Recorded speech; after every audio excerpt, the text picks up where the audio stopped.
Welcome, everyone, to Dead Talk Live, and it is my honor tonight to have special guest Steve Coulter join us. Steve, thank you for being here with us. How you doing? I'm doing great. It's great to be here. And I got to tell you, Steve, with every guest, I develop a game plan the day of the interview, how I'm going to start it. And then every interview sort of takes a life of its own after that. And I got to be honest with you, as I do with every guest, I refresh looking at your resume at IMDb. And I was saying to myself, where the hell do I start with Steve? Oh You have dear. been in so many blockbuster franchises. I mean, billions upon billions of dollars made at the box office. So, my first question to you is in your career right now, looking back, do you look at everything you've done and do you look at it with a feeling of accomplishment and being proud, or is it the feeling of missed opportunities? Because I don't That's see a any good missed question. opportunities. Yeah, it's weird. It's kind of odd. It's funny how quickly time goes by because I remember very it almost feels like yesterday and it was more like 30 years ago where I remember thinking I have no credits. And it's like and it's catch 22. It's like how do I get credits? Why doing something? And because starting out as an actor, I went straight from acting school to New York City, and I was there for about 8 9 years, and I could not get arrested. I did everything. I was a bouncer at a folk club at Folk City. I drove limos. I was a messenger at the World Trade Center. I was a dishwasher. I was a busboy. I was a terrible waiter for one night. Uh, good Lord, I did just about everything. I was a carpenter, did renovations in the Lower East Side for a long time, and then slowly, do a bunch of plays, and you get. I think I did my first TV thing was got like 91 or something, and it slowly just builds, and it kind of creeps up on you. And I think so. To answer your question, part of it, I don't feel missed opportunities, but I feel it's it surprises me. It's like, well, how did that happen? Yeah. I've been pretty lucky, and I make a living doing what I love, which is I'm so grateful for. And often you're doing it going, I've told people this before, but when my daughter, who's also an actor living in New York, she was about 8 or so, and she goes, "Daddy, you just play dress up," and I was like, "Yeah." I kind of at times it feels like that because you're dressed up. When you're 11 years old, you're playing. When I was 8, whatever more, you're playing war and time tunnel and all these different things and GI Joes and army uh, and I kind of am still doing that. And sometimes you always and you meet this like even stars I work with, they kind of feel like someone's going to find out what we really do and not let us do this anymore because Yeah. it's not. You feel like I'm sure you feel like because Yeah. if you don't have a Yeah. boss, you kind of feel like you're getting away with something. And Exactly. And there's even a name for it. It's called the Imposter Syndrome. And yes, yeah. yeah. And yeah, I dealt with it for a long time. I'm still trying to say, you know what? I belong here. I can do Yeah, it's a this. funny thing. And the most, Dustin Hoffman talked about it. Apparently, he and Gene Hackman, they did a movie together. I think it was a John Grisham movie years ago, like 20 years ago. And they were both talking to each other, like in the restroom or something after a scene. And they said they still feel like this is the movie where they're going to find out I don't have any idea what I'm doing. So if they could feel it at that level, it's like, Oh okay, I yeah. guess it's a pretty normal It thing to feel. is. It is pretty normal. Now, you went to New York, okay? Yeah. I'm from New York City. So, Yeah. New From York, Queen. yeah, exactly. New York is a place that will swallow you up if you don't, if you let it, as opposed to other actors who go to LA. Uh, Yeah. do you look back and say going to New York was absolutely the right decision for you? Yeah, it was really, really hard. Like I think if I'd gone to LA, I just would have disappeared. I wasn't because I was thinking mainly of doing some theater first. I don't think I even considered going to LA. I didn't know anybody there. I was only 21, but when I moved to New York, it was 1981, which is I don't know if you remember a couple of years ago. There's an Oscar Isaac movie called The Most Dangerous Year, and it No. was about 1981 in New York City.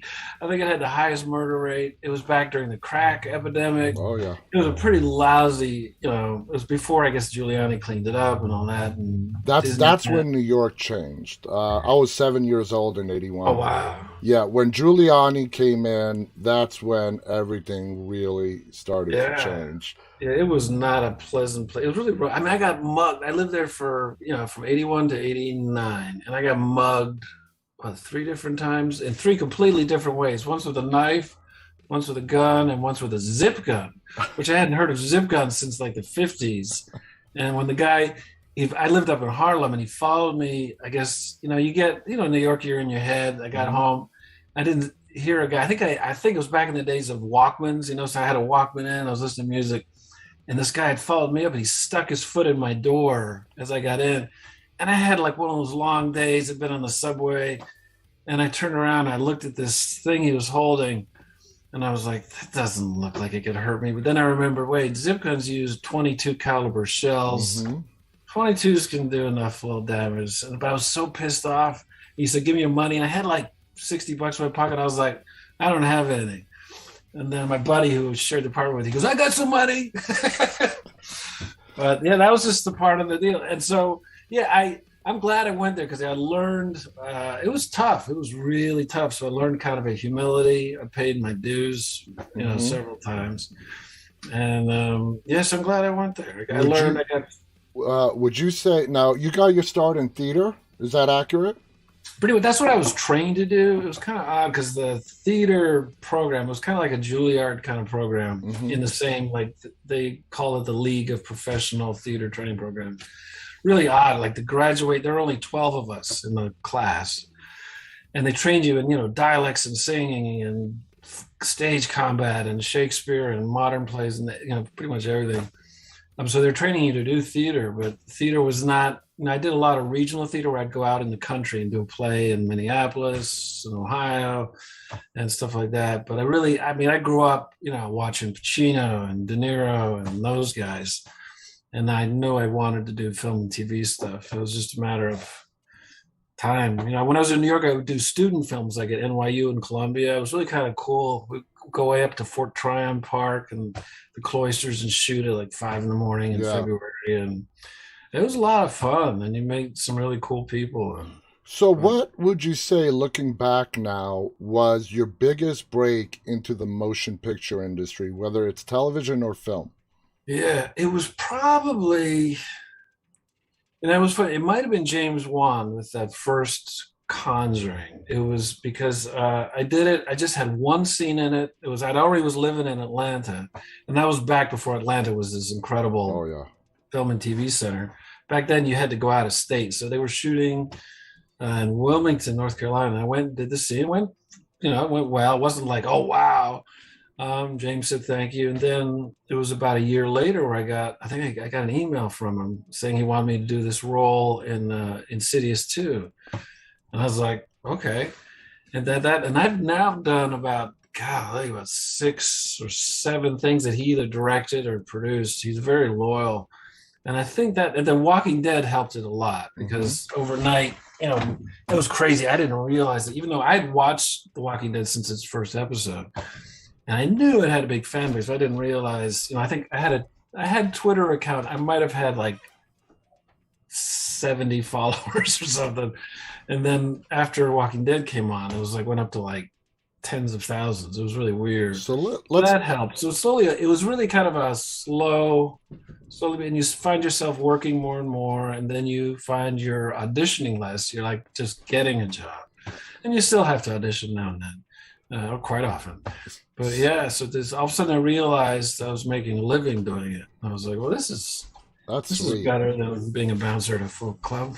So let's talk about The Walking Dead. Reg, you were on The Walking Dead at its absolute peak, season Yeah, 5, and I mean, yeah, we're talking about 15 million, 20 million viewers per week. It's insane. yeah, Uh, so when you auditioned for the role of Reg, opposite of Tova, Deanna's yeah. husband, had you you said you watched the show from Oh the yeah, very beginning, big so fan. you knew what you were getting into and the scope. Yeah, yeah. And I had an audition for the only other time I auditioned was for the role of oh my God, the Scott Wilson played Herschel.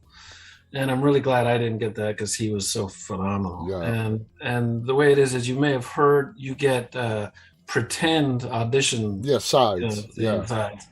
And what they gave it for me was like I was it was a party for a famous author at a New York penthouse, and I was like the host of the party, and I had this long talk with this guy who, when you looked at it, it ended up being the scene. It was one of my first scenes, actually my first scene that I shot, which was when Tova's character and Reg and Deanna welcome Rick and his gang. So it really was kind of a little party. And but I didn't think you don't know if you have much chance. And then they said they wanted me, but they just had to see if I would. They had to match me up with Tova because she'd already been cast. And then I just waited a few days, and then I think I found out it was on my birthday. I got the call, whatever 2015, 16. Yeah, that I got it, and it was like it's like not quite the same, but it was like being a fan of being a Met fan and getting to play with the team. Because you walk in there and in your head, the professional part of you is like, you know your lines, you're acting, but inside you're like a little kid going, that's Rick, that's Michelle, that's like, that's Derek Jeter. And so it was, and they were so nice. It's really odd, and you may have heard this too, and it's sometimes I've been on like guest starred on a hit show, and the actors all keep to themselves. They're like it's like being the new kid in ninth grade or something, and no one talks to you. But these guys knew that you'd be nervous coming in, and so they just, especially Andrew Lincoln, he was one of the first people to greet me, and like just welcome to the family. There was none of this. They were so nice. Andrew did that with every newcomer. He was like it really is. You lead from the top, and he set such an example. No one worked harder than him. No one was nicer. He didn't take himself seriously. He took the work really seriously, shooting every day. And he would give if the camera was on you, he would give just as much as he did when the camera was on him. I've heard amazing stories about Andrew, and you never hear anything. He's a great guy. He's just really, really great. No one has. He sounds like an amazing person. Now, you got the role of Reg. Mm-hmm. Who was it? Was it Greg Nicotero? Was it Gail Ann Hurd? Who actually approached you once you've been booked for the role to explain to you, if they did explain to you, how long your arc would be on the show? They didn't. I had first heard, they sort of told me what was going on. I think it was Scott Gimple, the head writer. And the showrunner. Mm-hmm. And I had heard, but it may have been through my agent or something, that because it was like the last 4 or 5 episodes of the 5th season. So I thought I was going into the next season. Now, I did read a little bit of the comics to kind of get an idea of, the source material and stuff. And if I'd read it closely, no, actually I did, and it didn't occur to me. Because in the comics, my character is reversed. Like there's a senator who's a woman, and the man, the engineer architect, is the wife, which I think her name is Regina, and she tries to break up a fight between Rick and what's his name, Porch Dick, Peter, and then she's killed. But it didn't occur to me that that might happen to me. Yeah. Didn't even until it was about a month before we shot the finale episode, and Scott Gimple, I heard he wanted to talk to me. And I thought it was about what you were saying, about the arc of where my character's going, But then I got a second message, because the same day, saying he wants to talk to you about the finale episode. And that's when I went, oh, man, I'm going to die. It seems like when Scott was the showrunner, if you got an email or a call from Scott, you were dying. And then he finally we played phone tag for like 2 days, and I guess it was a Saturday, and I picked up the phone, and it was Scott, and went, I'm going to die, right? And he goes, yeah, but it's going to be really cool, I promise. It's really, really cool. Reg's death, it was cool. It was amazing. You had a great death on the show. Yeah, they did a good job. And back in the days, when The Walking Dead was really not afraid to kill off major characters, they become a little Yeah. bit more conservative now. But your death, that finale, first of all, who directed that? Was it Satrazemis or Nicotero? That was Nicotero. That was the only one because of the one that I did. I think that was the only one that he directed. And yeah, Did yeah. you have the pleasure of working with Satrazemis as behind the Yes, camera? he did the one. Oh, which one did he do? There's one where I have a lot of stuff with Maggie. And he was so great. It was one when my son dies, Yeah, and we were shooting a whole. They work very very fast because you're basically making half a movie in a little over like 10 days. yeah. And there's a scene where I'm just sitting in the living room, just kind of thinking and mulling it over. And he came over and he made sure, he said, "Steve, I know we're in a big hurry today. You take as much time as you need. You're not rushed, you whatever." And that's, right down the line. That's how everybody was there. There's like, we want to make it good and we're not going to rush you. And yeah, he was great. He was great. That was a classic episode. In many ways, it was the episode where you died.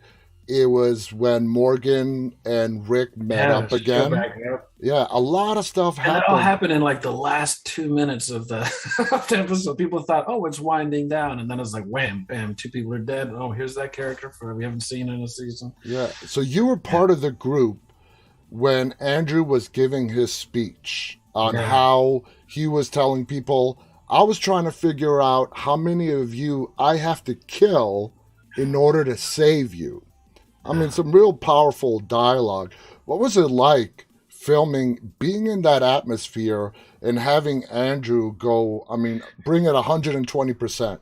Yeah, it was one of those examples of what I told you. We shot that almost, it took like from 11 in the morning till probably 5 in the afternoon. And they had to shoot, sometimes if you have a scene with one or two people, they shoot, a wide shot, then they shoot you, and then they shoot the other people.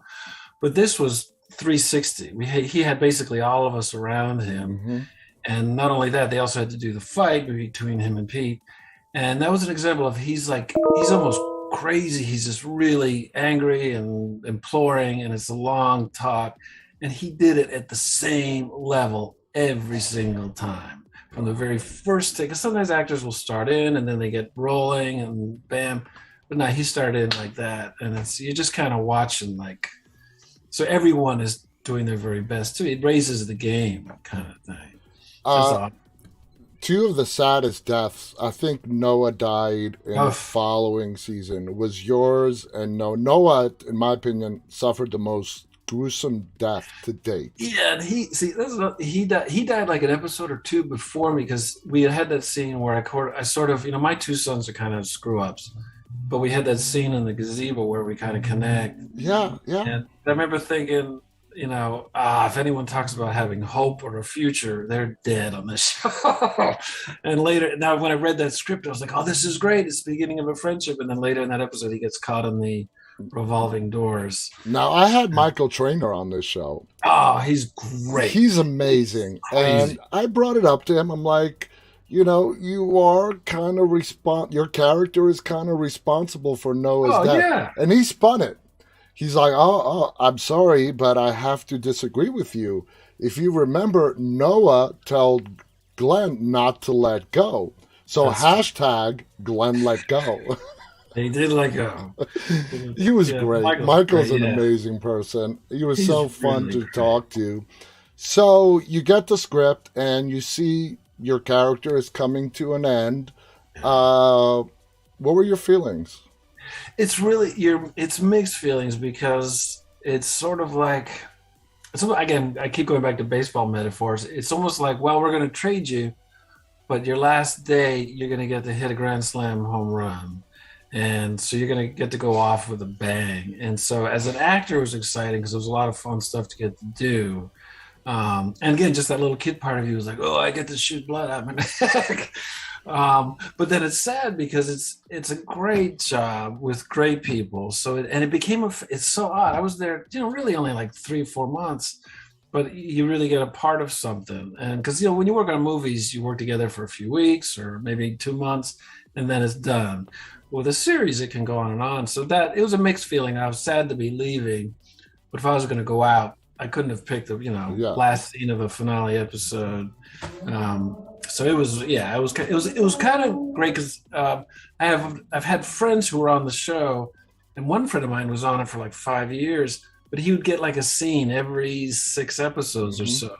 So it was kind of a mixed blessing for him because he liked being on the show, but he didn't get to do much, and I got to do a lot and just a little. Yep. So it was kind of nice in a sense. Um, but yeah, it was a lot of fun. Now let's talk about working with Tova. You know, a phenomenal actress, Deanna on the show. I have spoken to insiders at The Walking Dead, and you know, we all know this. I mean, the people. I mean, not everybody knows it, but every death on The Walking Dead is for a purpose. It's to propel another character. Yeah, Reg's death was to propel Deanna, yeah. okay, and open her eyes and take her to the next level. Is that how you saw it as well? Uh, Exactly. It was like because she was sitting on that fence, and they needed story wise to shove her off. Of mhm. like, hey, what wake the hell up. That was a hell of a way to do it. But yeah, that was just, and it's true. And like any good script, it's got to be, you want your characters to take big actions and big stuff. You don't want to just have people sitting around talking about Yeah. doing stuff because you got to get people. That's any story, a play, TV, movie, whatever. And they're really good at that of just constantly, especially back then. I mean, every single episode, something, it just was always moving it forward. And you didn't know, like you said, you didn't know what was going to happen because Hmm. no one was safe. No one was safe. Now, And yeah, when you were introduced, it's also when we got introduced to Alexandria. yeah, And yeah. Alexandria, that's not, and there's no part of it that's CGI. It's an actual No, set. it's an actual neighborhood, and those walls are made out of steel. It goes all the way around, and it was a housing development. I don't know what deal they worked out, but it'd be kind of funny because we'd be shooting like 7 o'clock at night, and they'd have to hold because a FedEx truck would be coming through to deliver a package, and it was so odd. You have all these people standing around dirty with guns and stuff, and here comes FedEx, and we're like, "Doot, doot, doot, doot." Now, having been on so many big budget films, and you coming in and you're seeing this big set that they did, Alexandria that they built, were you impressed? Oh yeah, it's just that's one of the another fun things is it's like a great big, it stuns me some of the sets that I've been in. Like I just did this. I can't say what it is yet. I'm not allowed, but it was a Marvel series that we shot all summer, and they basically built an entire build like a 2 or 3 story building inside a soundstage, and it's and or I did when I worked on First Man when they built the exact replicas of the Apollo module and the Gemini module, and and they have the resources to do that. And the same thing with Alexandria is like everything. You don't have to pretend, it's not green screen. It's all One thing there. that was nice, a lot of people that worked on The Walking Dead had to work out in the woods and I got to work from like September to November or August to November, which is the nicest time in Georgia. It's like one long autumn, and I was working in we would take breaks and just sit on the steps. It was like sitting outside of Brownstone in Brooklyn or something. We would just hang out and sit on the steps until it was time for the next setup, and stayed clean and cool and warm. I got kind of spoiled. I didn't have to. I wasn't out in the woods with the ticks. Yeah, everybody you talk to, it's all about the devastating Georgia heat in Atlanta when I, they were I was, shooting. I was, I was fine. So let's talk about character preparation. I'm sure you Yeah, have your own unique style of getting into your character that you're going to portray. Reg and Deanna, the entire Alexandria community before Rick and company came along, they were sort of sheltered behind those walls. You were the architect. You built your character, built those walls to keep yeah. everybody safe. So, how did you get into character to play Reg? Did you sort of say to yourself, you know what, the zombie apocalypse did not happen? That's not how I'm going to play this. I'm going to pretend that this is a normal world, and Mhm. that's how I'm going to present Reg to That's the what you audience. do. You do. Yeah, you've almost summed it up because what you do is even people under extreme circumstances. I've read so much about World War II and the Holocaust and the Civil War. People in extraordinarily horrific circumstances, they're not sitting there every day going, "I'm in the middle of the horrific." You still got to eat. You still got to mean, sometimes it's scrounging for food and stuff. And so, but what it was is underneath it all, it's kind of like, it was almost like there's during a war, because there's a tension underneath it all. And what you do, you just sort of you borrow stuff from your own life. You think of stuff that, or the things that are big worries about yours. You try to tap into that. So there's always a bit of a tension. There's not an ease all the time. It's not like, because otherwise it's like, it's not going to make sense, especially to that audience, because they know the story. But it's still, you try to look for the normal, and then you get help. You get, they had a really nice townhouse where they lived. The clothes you get to wear, it makes, he wore really nice stuff. So you carry yourself. So there's a lot of stuff you try to like soak in things and absorb as much of the stuff that's right in front of you that you don't have to make up in your head. And then you do stuff like, and I did a bunch of architecture research, just so I had it. You're never going to hear me talk about it, but it made me see how he thinks. He has a big picture kind of brain. And also this was kind of fun. That kind of a character, he's so positive and he's so trusting and so optimistic. So you get to tap into, because I am not, I'm not a down person, but I was not as optimistic as he was. And it kind of rubs off on you, because you start looking around like, well, what's working? This is working. That's pretty great. He wasn't agonizing over anything. And you also see what's your role in the script. It's like, he's a clear voice of authority and kindness. And so, that's a big thing, is you look where you fit into the story, because you can do all sorts of clever actor choices, but that's like, if it doesn't help the story, it's like, oh, I'm not going to give him a limp, because that's going to distract from. It's like, why would I do that? But there are actors that kind of do that, where it's like, oh, that's really interesting. It's so fun. Like when a friend of mine will say, oh, you got to see this movie, the acting's great. It's the same thing of saying, oh, you got to go see the new Marvel movie, the special effects. It's like, you want to see a great story, and if the effects are great, or if the actors are good, that's always the second. Like, I've been watching Succession on HBO. Now, mind you, the acting is incredible, but what it is that story, just, you care about all those people, and you can't wait to find out what the hell's going to happen. So that's your job. I feel my job is to figure out, where do I fit into telling the story, and not distract from it, and also have fun with it.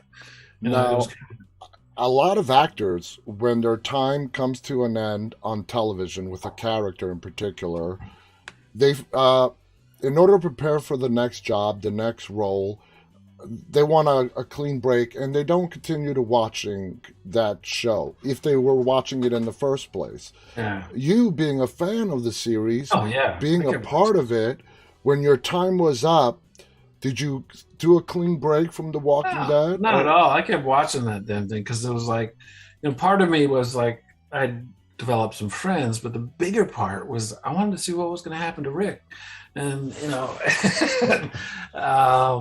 so yeah, it was that fan of me that kept watching. I didn't care. And it wasn't at all like, oh, I don't get to do it. I was like, I didn't care. I was like, this is it was like a great book that I had to open back up again. Yeah. So I've never had to do a clean break. It's odd. Sometimes you'll play, it's more often in theater, because in theater, you're doing something 8 times a week and stuff. And when the characters, when the play's over, it's done. It's gone. You can't rent it or stream it. And that's a little sad, because you really do say goodbye to this life you've kind of created along with the writer and stuff. So that's a little harder. Movies, sometimes it's hard to say goodbye, because it's fun.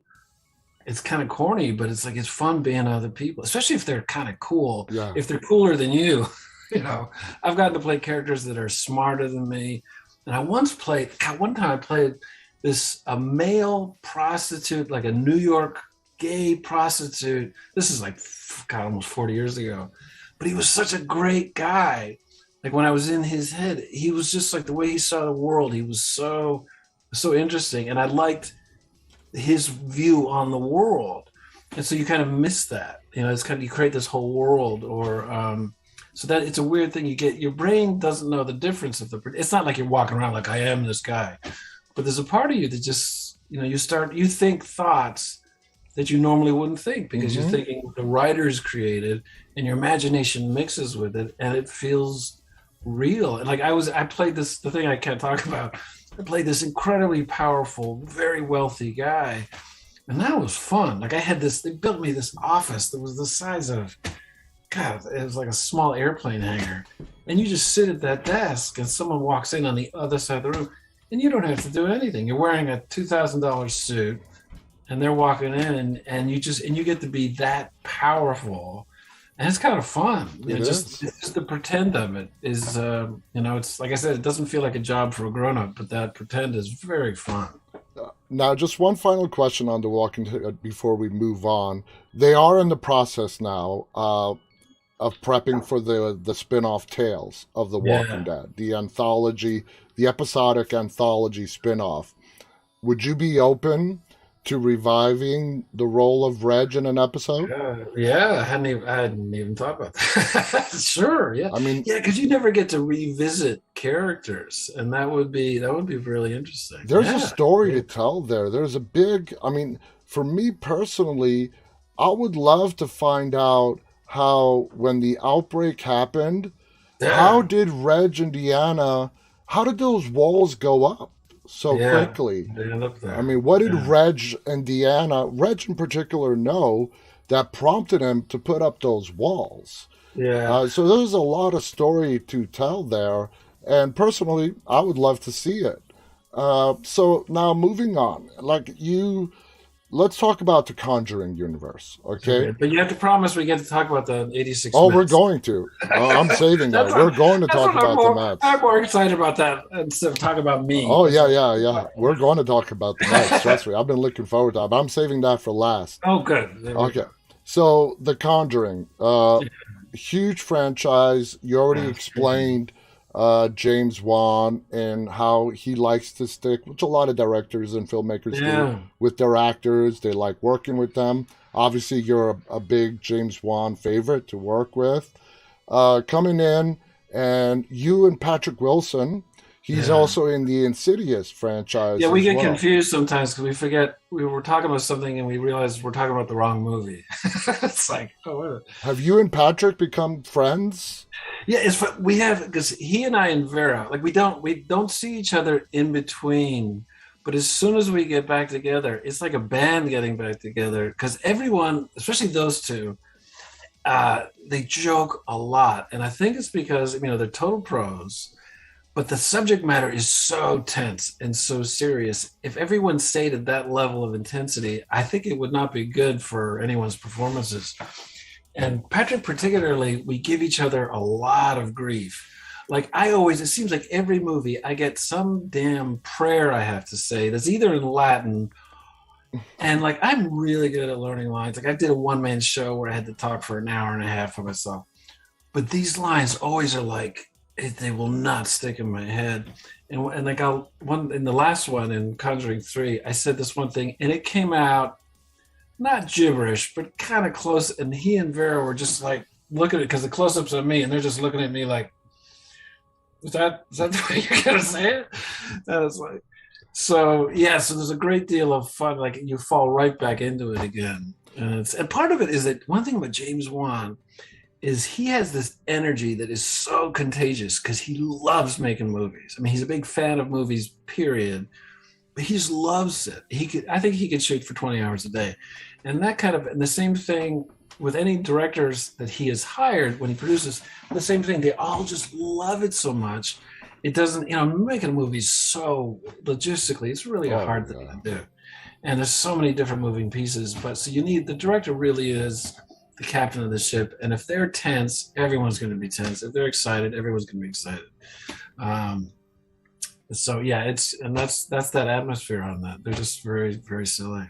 In The Conjuring, The Devil Made Me Do It, you are a part of that opening exorcism scene.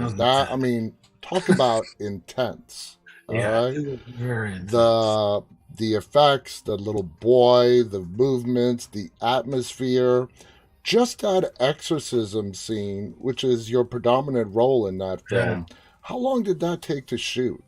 That's a good question. I think it was about 3 or 4 days. Okay. We were at that house for a while.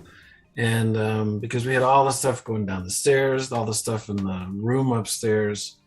And then what's interesting about the stuff that takes place in the dining room table, Hmm. there's very little CGI. I mean, they added the scratches on the wall and stuff, but for example, when the table's doing this, it's not some hydraulic, it's these two Teamster guys underneath the table just going.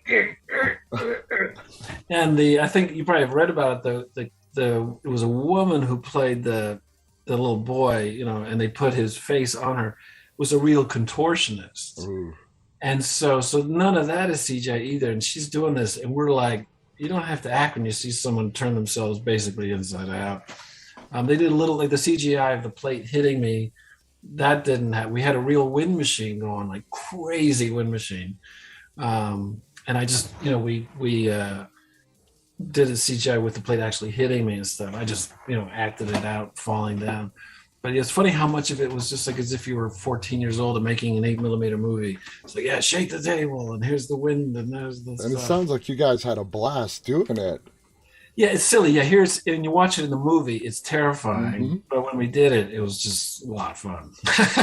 So, Distinguishing between the Insidious franchise and the Conjuring, would you say, for you as an actor in both those franchises, it's the same, a especially with lot. Patrick there, or is the atmosphere completely different on those two different Well, the sets? only thing that's different is the Conjuring movies have a bigger budget, so they get a little more time. Okay. Whereas the Insidious movies were done, God, we shot Insidious 2 in like 20 something days.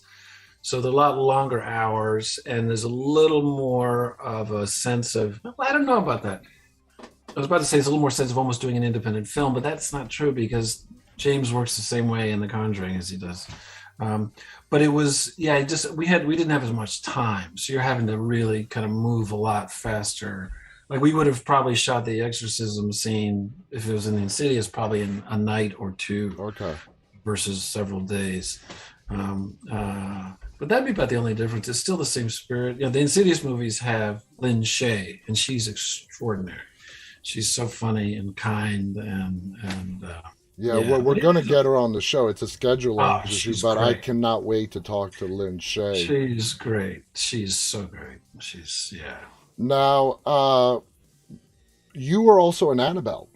Did Yes. Yeah, we did a little visit. We visited about.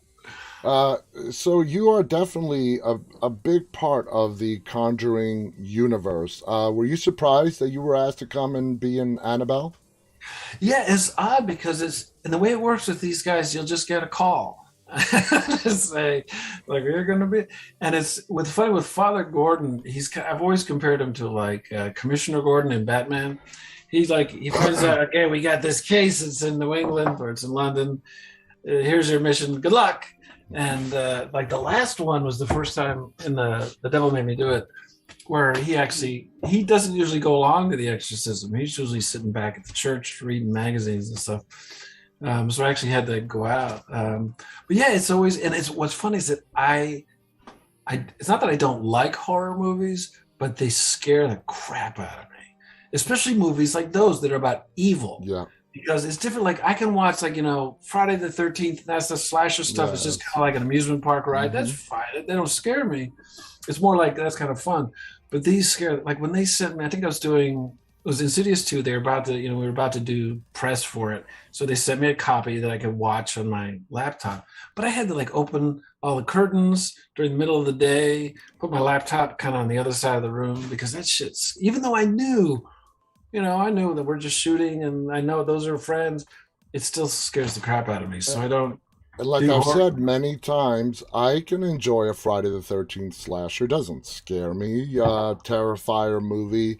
But the only subgenre in horror that still scares me is the paranormal subgenre because I believe in it. Yeah, see, that's the thing. Yeah, you can't just go, oh, it's just a movie. No, Because it's like, we've I all had believe in it. experiences where it's like we did for, what was it? God, was it Conjuring or I think it was, no, it was Insidious, where we shot in the basement and of this old deserted hospital in Los Angeles. And we're shooting at like 2, 3 o'clock in the morning. And we're in like the records room, and all the records of the hospital are still there, which and it's so dark. And you know that a hospital has this, it's a place of suffering. I mean, Yep. also a place of healing. But, thousands of people have gone through there, cancer, All the injuries, death, deaths. shooting. And there's a lot of energy of that. And that was the first time where I was like, I'm going to stay close to where everyone is. I was like, yeah, because usually it's like you're in a studio. Like we shot, like Annabelle was all in a studio. And most of the time we're in a studio stuff, and most of the Devil Made Me Do It, except for the house stuff, is in a studio.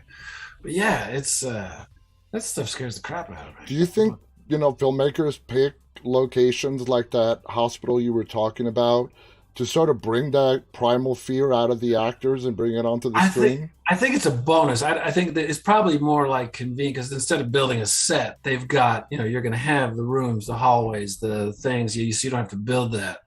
But I think it's a bonus. It's like icing on the cake of like those Gotcha. actors are going to have to get in character. They're already scared. So You have had the fortune of playing a wide spectrum of characters. Some actors get boxed into certain category, bad okay. guys and whatnot. Uh, are you happy and you feel you've played all the character types that you've wanted to play throughout your career so No, far? almost like I am. I've been very lucky that I haven't gotten like I do have to like sometimes I'll turn down a horror thing just because the ones I've done so many people have seen coincidentally. So Oh, yeah. and I've known actors that get kind of stuck in that. And like I recently did a movie in New Orleans called We Have a Ghost, and I initially turned down the audition because I thought it was a horror film, and it's not. It's more like it's scary, but it's fun. It's like a family. It's like ET with a ghost. It's got David Harbour, and it's going to be very fun. But it's yeah, I've been really lucky. The only thing I have not gotten to do is a western Oh, that I would. And that's that 11-year-old side of you, that's just like I want to do a western. I kind of do John like a Wayne. yeah. We all grew. I've watched Clint Eastwood and all those Kevin Costner movies and stuff. Is I want to do a flat out western, and then I'll be happy.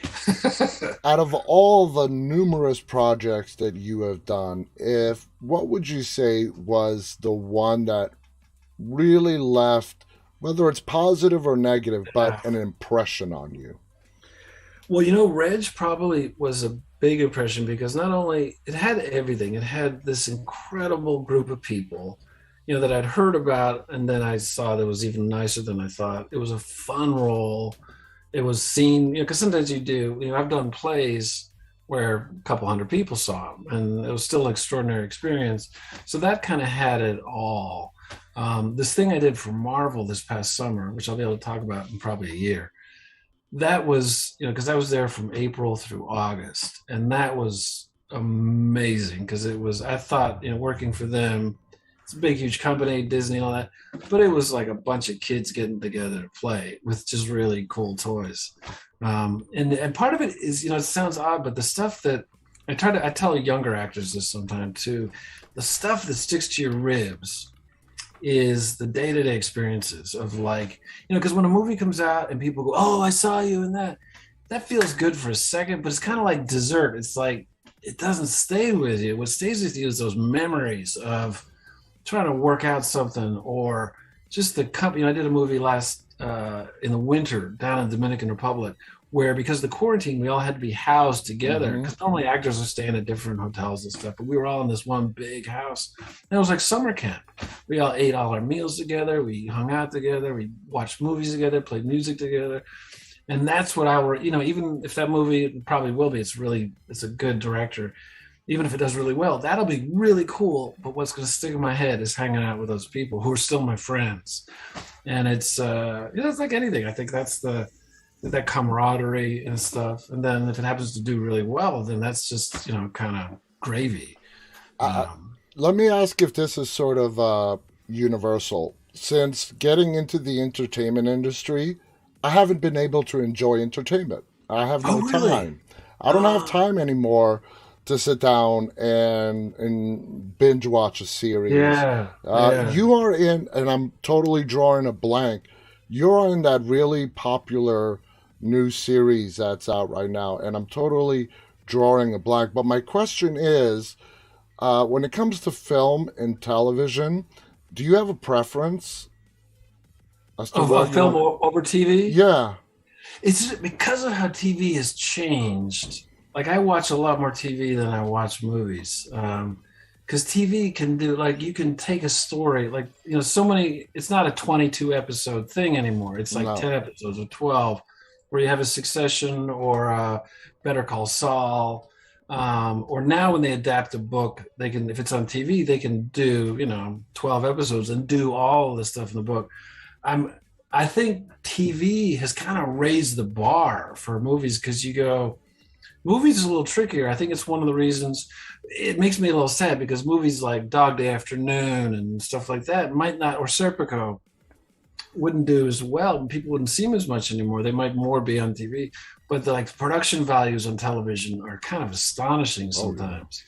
And so it's during the pandemic where no one got to go see a movie, except I went to see Dune in a movie theater recently. I was like, that's the way to see something like that, because it's the thing I like about movies that TV will never replace is just the spectacle of it. You go into there and the smell of it sounds corny, but the smell of popcorn, red Twizzlers, big tall Coke, and when the lights start to go, the previews lights start to go down, and it just gives you that little. It's just kind of magical. And if you see a movie like, a big opening night for a movie like a Star Wars movie with a crowd, or you see that's like a scary movie. The only scary movies I'll go to the movie theater because I want to experience it with. Like I went to see, I guess, what was the last Conjuring one with my daughter because it was fun to hear. It's like an amusement park ride. So that. I'll always love movies because I just love movie theaters, and that's what I grew up doing. Yeah, and there is uncertainty now. The world, especially in entertainment, is changing. Nobody really knows where it's going to end up. We just have to wait and see. So let's go to some baseball here, all right? You said something interesting to me. Everybody knows I'm from New York. I'm a diehard New York Mets fan. As I told you in an email earlier today, I became a fan Game 6 of the 1986 World Series. And you said you had some interesting story, especially about the Mets to share. So I would love to hear it. Well, see, because I grew up about an hour outside of New York. So I grew up, oddly enough, because you only had you had 5 channels, because you had NBC, CBS, NBC, and in New York you had WPIX. Yep. Which is the Yankees, and WOR, which is the Channel 9 and Channel 11. Yeah, Channel 9. And I would watch, I was equally a Yankee fan and a Mets fan. Like my first live baseball game, my dad took me to a twilight doubleheader at the old Yankee Stadium, back when they had doubleheaders. And I got to see Mickey Mantle. It was 1968. I got to see him in his last season. Wow. And I was right behind home plate. And as a kid, I'd only watch, black and white TV. And when someone hit the ball, it'd be this. But I didn't know that when you're in the stadium, it's this crack of the bat. And so I was hooked. I wanted to be a baseball player so bad. But then I also was a huge Met fan because the 69 World Series and stuff. But then because of, I went off to college and this and high school, and I moved away to Cleveland, I became an Indians fan. But I had gotten away from being a baseball fan. But then in like 83, I started following the Mets again. I was living in New York. And that was back where, we'd be watching the first game. Me and my buddies, we watched the first game of WOR. And then we go, you want to go to the second game? So we just hop on the train, take the 7, and we'd be out and sitting out in the cheap seats. And so, they got really good. And then 85, they came really close. And there's the Cardinals and the Cubs and all that. And so I went to, in the summer of 86, I must have gone to 30 games. And so I was a huge fan. And that Game 6, I saw it. I was living in Harlem. And I remember when they won that night, I went out on my fire escape. And you could just hear the cheering because it was such a miracle. And then you might not remember this, but the next, they were split. That was like a Saturday. It rained out. Yeah, it got rained out. So, and I went, a buddy of mine had a little birthday party at his house, and there's a friend of mine there named Tim Wagner, who I will always be indebted to. His wife worked for WOR. And he came over to me it was like Sunday afternoon, it was raining outside or Sunday night. And he said, hey, Steve, what are you doing tomorrow night? And I was like, so I got tickets to go see Game 7 of the 86 World Series. And I was on the first, and I was just in heaven. And we got to go down it was kind of weird because even like I'm 62 now, but even now when I watch baseball games, I feel like they're older than me because I guess you still see it through the eyes of a kid. Yeah. And I always feel like, the guy's 24, but it's like if I met him, I'd go, "Oh, Mr. Hernandez." Like I was a huge Keith Hernandez fan. I still Mm-hmm. am. Dale Strawberry, Dwight Gooden, Lenny Lenny Dykstra, all Dykstra, those Wally guys. Backman, Have you Ray seen? Knight. There's the ESPN 30 for 30 documentary that's out now about the '86 No, I Mets. haven't seen it yet. You No. got to look it up. Get a couple hours. It's like a 4 episode thing of that summer and fall, and it has a lot with Keith Hernandez and good. Oh, it's That amazing. 86 World Series is Ah, ranked as one of the top 10 best World Series ever. yeah, yes, it's amazing. And It's to give you an example of where I lived on the third train stop away from Shea Stadium, heading towards Manhattan. oh The third wow. train stop is where my house is today, too. I own my house Oh now. wow. Yeah. Oh So man. it was amazing. And people don't realize that the Mets ruled New York in the 80s. They did. It was just they had videos out. That's all you talked about. That's like back when you bought the Daily News every morning and went to the back page. Even if you'd watch the game or listen to the game. I used to listen to a lot of games on radio just because it was fun. Even though you'd watch the whole game, you'd still read the articles and look at the box scores. And yeah, Oh, they yeah. did. They ruled that they were the princes of the city. It was incredible. Are you still a Mets fan today? I'm not a Mets fan, a baseball fan. Yeah, I'm a bit. It's weird. I'm more of. I love old baseball. Like I like all those documentaries because that's what I grew up with. Hmm. And since I haven't been, I did become a pretty rabid Braves fan when I moved because I moved to Atlanta in golly, it was right early '90s. So it was right when they were starting to get. Oh, When I yeah. first moved That here, you could get 15-year tickets. run. Oh, but before that, you could get tickets. In the first row behind home plate because no one was going to the stadium, and then they slowly just went. Whoop. And so yeah, I still and I just obviously I You're talking watched the about the last. old Fulton County Stadium. Yeah, I've been there. I've been to Turner Field, and I just took my stepson. We went out about a month before the end of the season to the new stadium. It's real pretty. It's not Turner Field had a real feel to I it. think it's called SunTrust Stadium Yeah, or something like Sunshine that. or Yeah. Truist Park. Yeah, What's it? now it's all the banks own this. Yeah, it's all their And names. they tore down because I was up in New York about maybe 3 or 4 years ago. We were shooting a movie. It was for HBO called Paterno with Pacino, and we had to shoot like we were at a game at a Penn State game, but they shot it out at City Park. We're up in the luxury area, like we Yeah. were in like a bar up there. But as a kid, but we got to come in like where the clubhouse is, and they had all the pictures of like Gil Hodges and Ron Swoboda and all these people. So I was like, again, I was like a little kid getting to go in to the stadium where the players go in. I felt 8 years old again. So let me talk to you about this. The Mets just 2 days ago signed Max Scherzer They did. to a 40 plus million, I believe, uh, Wow. 40 million per year, I want to say. I mean, it has gotten crazy, these salaries in It's baseball. yeah, And it's Max Scherzer is not in his prime anymore. Now, the that's Mets are under new ownership with Neil Cohen being the new owner. yeah. So he took it from the Wilpons. The Yeah, Wilpons they had owned. it for so Oh, long. yeah, it was in the family for a long time. They finally sold it. Neil, um, the Cohen guy, bought it. He says, I Huh. know I'm going to be facing a loss, but he's obviously not shy to spend money, which the Yeah. Wilpons were. Uh, so if I were to ask you right now, since you are a baseball fan, which team would you say is your rooting team for right now? I think I'm root. I'm still. I'll always have a soft spot for the New York teams, just because they're kind of in my blood. But I don't know them as well. It's like I know the Braves pretty well. And Congratulations, you guys are the like, World Series winners. yes, and that's still unbelievable because I remember when they lost their best player in like July, and I was like, well, that's it. I might as well even stop watching the games. Um, but what the cool thing about like, have you ever been to an old timers game? Yes.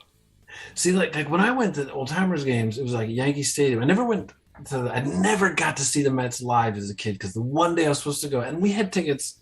It was a big deal. My dad had the Met tickets, and I remember it was like 2 months ahead of time, and I was just waiting every day. And the day we were supposed to go, it got rained out, and I remember sobbing as if someone had cut my leg off. But I got to go to a couple of Yankees old timers game, and we got to see like Joe DiMaggio, and it was and Babe Ruth's widow would always. It just says I'm kind of old, but they'd always introduce Babe Ruth's widow. Yeah. And she'd be there, and Whitey Ford would be pitching, and oh my God.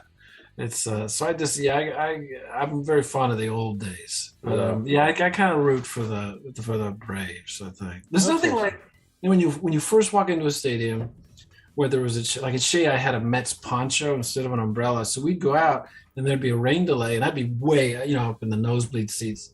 And I was fine. I'd just be sitting drinking my beer. Now Shea Stadium got a bad name, Shea. I liked Shea Stadium. I loved it. It was, and Mets fans could be, well, they changed a little bit because when I first started going to games in like the early 80s, before they had gotten good, Mets fans were kind of scary. They were kind of like Philadelphia Eagles fans in the NFL. They were like, they did not mess around. They would harass the other players, and they got a little scary. But yeah, Shea had this, and the Jets were always going overhead and stuff. LaGuardia's right there. Yeah, it had a charm to it. And the old World's Fair Globe was, across the street. It just had a charm to it. That area, I mean, it's great. Like you said, Flushing Meadow Park is right across the street. That's where the U.S. Open is played every fall, the end of summer. Steve, we're out of time. This has been such a fascinating conversation. I had so much fun. Thank you so much for coming on here and sharing all those great stories and talking. Absolutely. Any final thoughts you want to share before we go? Good luck to you. I think it's great what you're doing. And I love, like I said, I watched a couple and I like the way this guy, it's the best hosts have a curiosity and they're just as interesting as any guest they might have. And thank you. You ask good questions. Thank you. That really means a lot, Steve. Thank you so much. It's been a complete honor to talk to you.